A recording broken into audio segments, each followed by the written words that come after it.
উপসাগরীয় অঞ্চলে যুক্তরাষ্ট্রের সবচেয়ে বড় রেডার ব্যবস্থা ধ্বংস করে দেওয়ার দাবি করা হয়েছে ইরানের কয়েকটি গণমাধ্যমের খবরে। ইরানের গণমাধ্যম ও অন্যান্য পত্রপত্রিকাগুলো রেভলিউশনারি গার্ড কোর IRGC এর জনসংযোগ বিভাগের উদ্ধৃতি দিয়ে জানিয়েছে, কাতারের আল উদেইদ বিমান ঘাঁটিতে অবস্থিত এই রেডারটি 5000 কিলোমিটার দূর পর্যন্ত লক্ষ্যবস্তু শনাক্ত করতে সক্ষম ছিল। ইরানে যুক্তরাষ্ট্র এবং ইসরায়েলের হামলার পর সংঘাত মধ্যপ্রাচ্য জুড়ে বিস্তৃত হয়েছে। এতে কেবল যে প্রাণহানি ঘটছে তাই নয়, শত শত কোটি ডলারের সামরিক অস্ত্র ধ্বংস হচ্ছে। এদিকে যুক্তরাষ্ট্রের পক্ষ থেকে ইরানের উপর চালানো অভিযানের নাম দেওয়া হয়েছে এপিক ফিউরি। এই অভিযানে ওয়াশিংটন তাদের সবচেয়ে শক্তিশালী মারণাস্ত্রগুলো ব্যবহার করছে। এর মধ্যে রয়েছে B-2 বোম্বার। প্রতিটি $100 কোটি বেশি মূল্যের এই স্টিলথ বোম্বারগুলো মার্কিন বিমান বাহিনীর সবচেয়ে শক্তিশালী হাতিয়ার।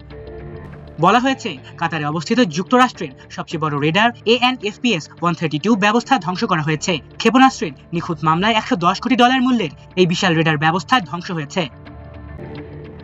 কাতারের কয়েকজন কর্মকর্তারাও এই রেডারের ক্ষতির কথা স্বীকার করেছেন বলে দাবি করা হয়েছে খবরে। এই রেডারটি মূলত ইরানের ক্ষেপণাস্ত্র কার্যক্রমের উপর নজরদারি করার জন্য 2013 সালে স্থাপন করা হয়েছিল। মার্কিন প্রেসিডেন্ট ডোনাল্ড ট্রাম্প এবং ইরান কর্তৃপক্ষ উভয়ই ইঙ্গিত দিয়েছে যে এই সংঘাত বেশ কিছু সময় ধরে চলতে পারে। ইরানের পাল্টা হামলা রুখতে প্যাট্রিয়ট ও থার্ড ক্ষেপণাস্ত্র প্রতিরক্ষা ব্যবস্থা সক্রিয় করা হয়েছে। এছাড়া যুদ্ধজাহাজ ও বিমানবাহী রণতরীও মোতায়েন রয়েছে।